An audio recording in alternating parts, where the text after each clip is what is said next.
The ongoing attempt by the National Assembly to checkmate the powers of the state governors and move the responsibilities of the State Independent Electoral Commission to INEC to conduct is complete disservice to the Nigerian states, because we are all aware there has been a long-time agitation for us to move towards true federalism, because we only have federalism in the name, the Federal Republic of Nigeria. In actuality, we are not practicing federalism, and there has been that agitation. And whilst we are talking about entrenching true democracy, where powers are devolved to whether the states or to the various regions. There are some people who put themselves together in a particular place and are trying to concentrate powers in the center.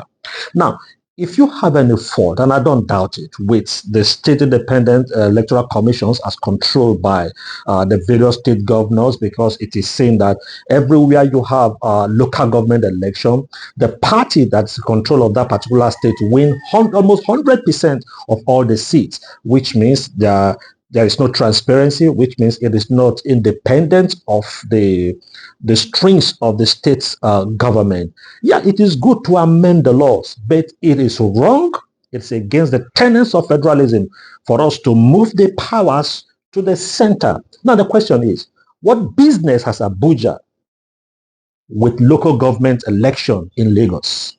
What business has Abuja with local government election in Edo State? What business has Abuja with local government elections in Sokoto State? We must get the facts right.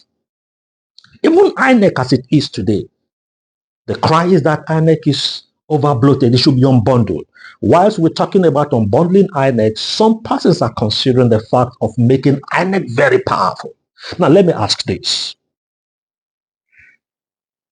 Even INEC as it operates, it's not truly independent. Because the president, a sitting president appoints the INEC chairman.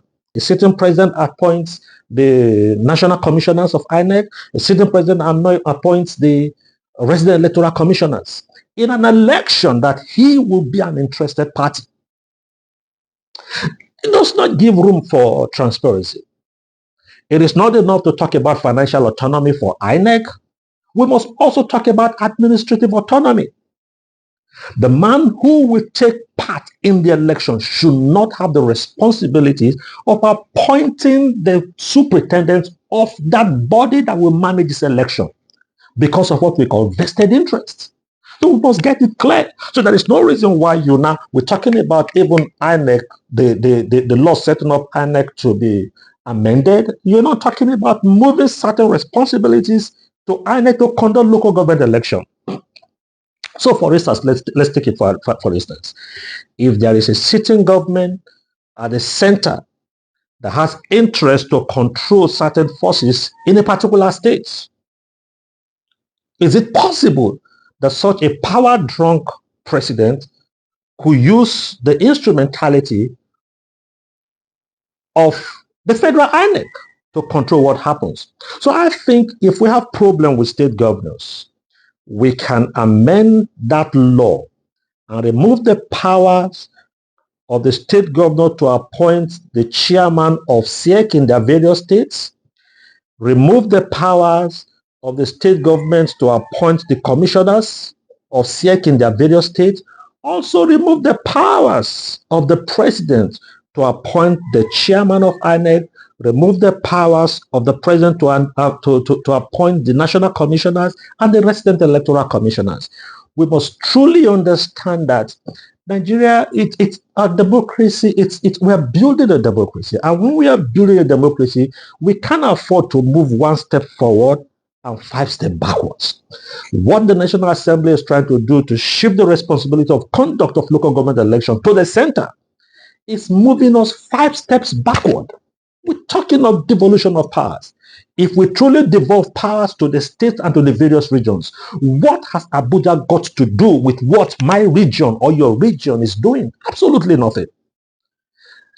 We must choose between a unitary system of government where we have a unitary command from the center, or we have a federal system of government where powers are devolved. So if it is a Federal Republic of Nigeria, our National Assembly must protect the tenets of the Constitution they swore to defend and ensure that actions and laws they pass truly reflect federalism. Nigeria belongs to all of us. Today, you are there at the National Assembly to make laws. Tomorrow, you will not be there. Some were there before you. Some will be there after you. We must ensure that we make laws that will outlive us. We must ensure we make legacies, laws, pass bills that will outlive us, so that posterity will remember that there was a time when we were talking about devolution of powers. We're talking about resource control. We're talking about unbundling the federal government. We're talking about reducing the federal allocation to federal government and giving more to the states and local governments. And we have a group of people who are saying, no, you want to give more powers to the center. The center is not all knowing. The center is not all powerful. Or rather, the center is not all knowing and should not be all powerful. In a true federalism, it is between the federating units. In this instance, the federal government and the state government are equal partners. The state is not subordinate to the federal like we always want us to believe in Nigeria. They are equal partners and they must be respected. And that means the agitation by the patriots, they just submitted to the president asking for a true constitutional making process. I agree with that process because the constitution we have today has so many flaws. And whatever constitution we're going to be making, there must be the provision of a national referendum because there are certain decisions that is beyond the powers of the National Assembly to decide. It is in the national referendum because power truly belongs to the people. And when you say power belongs to the power does not belong to the president, power does not belong to the National Assembly, power does not belong to the governors, power belongs to the people. So we must have places in the constitution where we can go back to the people and ask the decision on some critical issues about the Nigerian states.